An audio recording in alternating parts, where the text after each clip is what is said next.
नमस्कार बच्चों, divine public school की ई लर्निंग कक्षा में आप सभी का एक बार फिर से स्वागत है।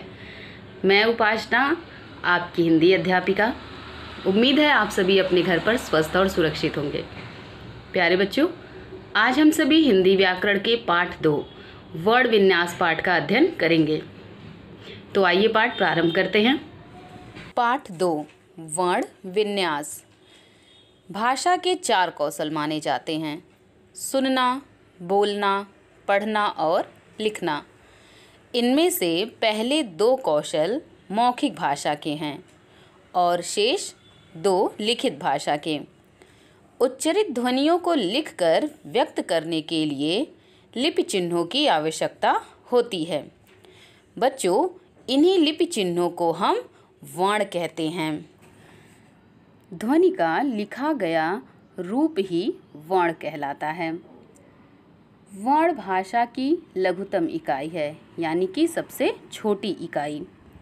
वर्णों के और खंड नहीं किए जा सकते, जैसे ई, अ, क, च, ये सभी वर्ण हैं। हम इनके और खंड नहीं कर सकते। वर्णों को अक्षर भी कहा जाता है। यह वर्णों का उच्चरित रूप है। इस प्रकार हम कह सकते हैं, भाषा की वह छोटी से छोटी ध्वनि जिसके और खंड न किए जा सके वर्ण कहलाती है। आइए वर्णमाला के विषय में हम जानते हैं। वर्णों के व्यवस्थित समूह को ही हम वर्णमाला कहते हैं। हिंदी वर्णमाला को देवनागरी लिपि में लिखा जाता है। प्रत्येक भाषा की अपनी वर्णमाला होती है। उसमें भाषा के वर्णों को एक निश्चित क्रम में रखा जाता है। हिंदी वर्णमाला में वर्ण 2 प्रकार के होते हैं, स्वर और व्यंजन। आइए स्वर के विषय में पढ़ते हैं। जिन वर्णों के उच्चारण में वायु बिना किसी रुकावट के मुंह से निकले वह स्वर कहलाते हैं, जैसे अ, आ, ई, उ, री, ए, ओ, औ। ये सभी स्वर होते हैं। इनकी संख्या 11 होती है। उच्चारण में लगने वाले समय के आधार पर स्वरों के 2 भेद किए जाते हैं: ह्रस्व स्वर और दीर्घ स्वर। पहला, ह्रस्व स्वर। जिन स्वरों के उच्चारण में बहुत कम समय लगता है उन्हें ही हम ह्रस्व स्वर कहते हैं। इनकी संख्या 4 है: अ, ई, उ, री। दूसरा, दीर्घ स्वर। जिन स्वरों के उच्चारण में ह्रस्व स्वरों की तुलना में अधिक समय लगता है, यानी लगभग 2 गुना समय लगता है, तो उन्हें हम दीर्घ स्वर कहते हैं। इनकी संख्या 7 होती है: आ, ई, उ, ए, ओ, औ। आइए व्यंजन के विषय में पढ़ते हैं। जिन वर्णों का उच्चारण स्वरों की सहायता से किया जाता है उन्हें व्यंजन कहते हैं। यानी जिन वर्णों के उच्चारण में वायु रुकावट के साथ मुंह से बाहर निकलती है और उनके उच्चारण के लिए स्वरों की सहायता की आवश्यकता होती है, उन्हें ही हम व्यंजन कहते हैं। जब किसी व्यंजन को अरहित दिखाना हो तो उसके नीचे हलंत का चिन्ह लगाया जाता है। व्यंजन के 3 भेद हैं: स्पर्श व्यंजन, अंतस्थ व्यंजन और ऊष्म व्यंजन। आइए पहला देखते हैं, स्पर्श व्यंजन। जिन वर्णों के उच्चारण में वायु कंठ से निकलकर मुंह के किसी भाग का स्पर्श करती हुई बाहर निकलती है उन्हें स्पर्श व्यंजन कहते हैं। इनकी संख्या 25 होती है। इन्हें 5 वर्गों में बांटा गया है: क वर्ग, च वर्ग, ट वर्ग, त वर्ग और प वर्ग। यानी कि क से लेकर म तक के सभी वर्ण स्पर्श व्यंजन कहलाते हैं। दूसरा देखिए, अंतस्थ व्यंजन। अंतस्थ का अर्थ होता है स्वर और व्यंजन के बीच में स्थित। इनका उच्चारण जीभ, तालु, दांत, होठों के निकट आने से होता है, किंतु श्वास में रुकावट कम होती है। इनकी संख्या 4 होती है, य, र, ल, व। तीसरा है ऊष्म व्यंजन। इन व्यंजनों के उच्चारण में हवा मुंह के किसी स्थान से रगड़ खाकर बाहर निकलती है। इनके उच्चारण में ऊष्मासी उत्पन्न होती है। इनकी संख्या भी 4 है, श, स, ह। अब है अगला संयुक्त व्यंजन। हिंदी वर्णमाला में 4 संयुक्त व्यंजन होते हैं, श, त्र, ज्ञ, श्र। ये 2 व्यंजनों के संयोग से बनते हैं। ये स्वतंत्र व्यंजन नहीं होते। इनके अतिरिक्त कुछ अन्य वर्गीकरण भी हैं। स्वर तंत्री के कंपन के आधार पर व्यंजनों का वर्गीकरण। बोलते समय वायु प्रवाह से कंठ में स्थित स्वर तंत्री में कंपन होती है। स्वर तंत्री में जब कंपन होती है तो सघोष ध्वनियाँ उत्पन्न होती हैं। इनके 2 भेद होते हैं, अघोष ध्वनि और सघोष ध्वनि। देखिए, क, अघोष ध्वनि। इन ध्वनियों के उच्चारण में स्वर तंत्रियों में कंपन नहीं होती है। प्रत्येक वर्ग के प्रथम और द्वितीय वर्ण तथा श, स अघोष ध्वनियाँ कहलाते हैं।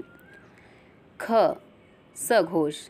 जिन ध्वनियों के उच्चारण में स्वर तंत्रियों में कंपन होता है, प्रत्येक वर्ग का तीसरा, चौथा और 5वां व्यंजन और य, र, ल, व, ह सघोष ध्वनियाँ हैं।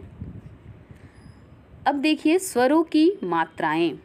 स्वरों को जब हम व्यंजन के साथ मिलाकर लिखते हैं तब स्वर की मात्रा का प्रयोग करते हैं। अ को छोड़कर अन्य स्वरों की मात्राएं इस प्रकार हैं, आ, ई, उ, री, ए, ओ, औ। इनकी मात्राओं के सहयोग से ही शब्द बनते हैं। आइए अब आगे देखते हैं संयुक्त व्यंजन। 2 व्यंजनों को मिलाकर संयुक्त व्यंजन बनाए जाते हैं, जैसे क हलंत धन क, कक। इनको बनाने के 3 नियम होते हैं। पहला, खड़ी पाई को हटाकर, दूसरा घुंडी हटाकर, तीसरा हलंत लगाकर। पहला, खड़ी पाई को हटाकर। इसके अंतर्गत वर्णों में प्रयोग हुए खड़ी पाई को हटा दिया जाता है, जैसे ख, ख्याति, ग, अग्नि, ज, सज्जा, म, म्यान। दूसरा है घुंडी हटाकर। क और फ का जो घुंडी वाला भाग होता है उसे हटाकर अरहित किया जाता है, यानी उसमें से स्वर को हटा दिया जाता है, जैसे आधा क क्यारी, आधा फ दफ्तर। तीसरा है हलंत लगाकर। शेष वर्णों अंग, छ, ट, ठ, ड़, ढ, द, ह को संयुक्त करने के लिए उनके नीचे हलंत का चिन्ह लगाया जाता है, जैसे ट, ट हलंत छुट्टी, ठ, ठ हलंत पाठ्य पुस्तक, ह हलंत चिन्ह। अब र के विभिन्न रूपों के विषय में हम पढ़ेंगे। मात्रा संयोजन और संयुक्ताक्षर बनाने में र की विशिष्ट स्थिति होती है। यदि स्वर रहित र के बाद कोई व्यंजन आता है तो वह अगले वर्ण के ऊपर लगता है। यह रूप रेफ कहलाता है। जैसे देखिए, क धन र हलंत धन म बराबर कर्म, यानी कि वो र अपने अगले वर्ण के ऊपर लगा दिया गया। यदि र से पहले वाला व्यंजन स्वर रहित होता है तब यह उसके पैर में जुड़ता है, जैसे क्रम, प्रण, समुद्र आदि। जब स्वर सहित र से पहले ट ड आते हैं तो यह उनके पैर में जुड़ता है। इसे हम पदेन भी कहते हैं, जैसे ट्रक, राष्ट्र, ड्रम, ड्रामा आदि। श के साथ र जुड़ने पर श्र हो जाता है तथा स के साथ र का संयोग होने पर श्र बन जाता है। अगला है अनुस्वार। इसके उच्चारण में हवा नाक से निकलती है। अनुस्वार का अर्थ है स्वर के बाद आने वाली नासिक्य ध्वनि। यह सदैव किसी व्यंजन के पहले आता है। जिस व्यंजन से यह पहले आता है उसी व्यंजन वर्ग के पंचम वर्ण के रूप में बदल जाता है। जैसे संयुक्त व्यंजन के रूप में अ रहित पंचम व्यंजन अंग इय ड़ न म जब अपने ही वर्ग के किसी व्यंजन के पहले जुड़ता है तब उसे अनुस्वार के रूप में लिखा जाता है। जैसे पंकज, पंछी, ठंड, बंधन आदि। अनुनासिक। जब किसी वर्ण का उच्चारण करते समय हवा नाक और मुंह दोनों से निकलती है तब उस वर्ण के ऊपर चंद्रबिंदु लगाया जाता है। इसे अनुनासिक कहते हैं। जैसे मांग, चांद, हंसी आदि। जब शिरोरेखा के ऊपर मात्रा भी लगी होती है तब इसे शिरोरेखा के ऊपर बिंदु के रूप में लिखते हैं। जैसे देखिए गोंद, कहीं, वहीं आदि। विसर्ग। इस ध्वनि का उच्चारण ह की तरह किया जाता है। यह स्वर नहीं है, इसे अ के साथ जोड़कर लिखा जाता है। इसका प्रयोग प्रायः शब्द के अंत में किया जाता है, जैसे प्रातः, अतः, पुनः आदि। इसका प्रयोग भी प्रायः तत्सम संस्कृत शब्दों में ही किया जाता है। अगला है वर्ण विच्छेद। वर्णों को अलग अलग करने की प्रक्रिया ही वर्ण विच्छेद कहलाती है। जैसे देखिए एक शब्द है सम्मान। इसमें जब हम वर्णों को अलग करेंगे तो होगा स हलंत धन अ, धन म हलंत धन म, हलंत धन आ, धन न हलंत धन अ, सम्मान। बर्तन। ब हलंत धन अ, धन र हलंत धन अ, धन त हलंत धन अ, धन न हलंत धन अ, बर्तन। अब देखते हैं उच्चारण स्थान। किसी भी भाषा के वर्णों को मुख से बोलना उच्चारण कहलाता है। विश्व में केवल हिंदी ही ऐसी भाषा है जिसे जैसा बोला जाता है वैसे ही लिखा जाता है। हिंदी भाषा को शुद्ध रूप में लिखने के लिए उसका शुद्ध उच्चारण करना आवश्यक है। अशुद्ध उच्चारण के कारण हिंदी में कई प्रकार की अशुद्धियाँ देखने को मिलती हैं।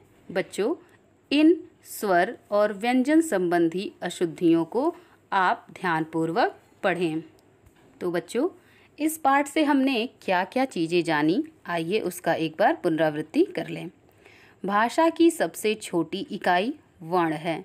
वर्ण दो प्रकार के हैं, स्वर और व्यंजन। स्वर दो प्रकार के होते हैं, ह्रस्व स्वर और दीर्घ स्वर। स्वर बिना किसी की सहायता के उच्चारित किए जा सकते हैं। व्यंजनों के उच्चारण में स्वरों की सहायता लेनी पड़ती है। संयुक्त व्यंजन दो वर्णों के संयोग से बनते हैं। वर्णों का व्यवस्थित समूह वर्णमाला कहलाता है। बिंदु के रूप में अनुस्वार और चंद्र बिंदु के रूप में अनुनासिक प्रयोग किया जाता है। विसर्ग का उच्चारण ह की तरह होता है। तो बच्चों, इस पाठ से संबंधित जो आपका गृह कार्य है वो इस प्रकार है। पाठ में दिए गए अभ्यास प्रश्नों को लिखकर याद करें। आशा है यह पाठ आपको समझ में आया होगा। धन्यवाद।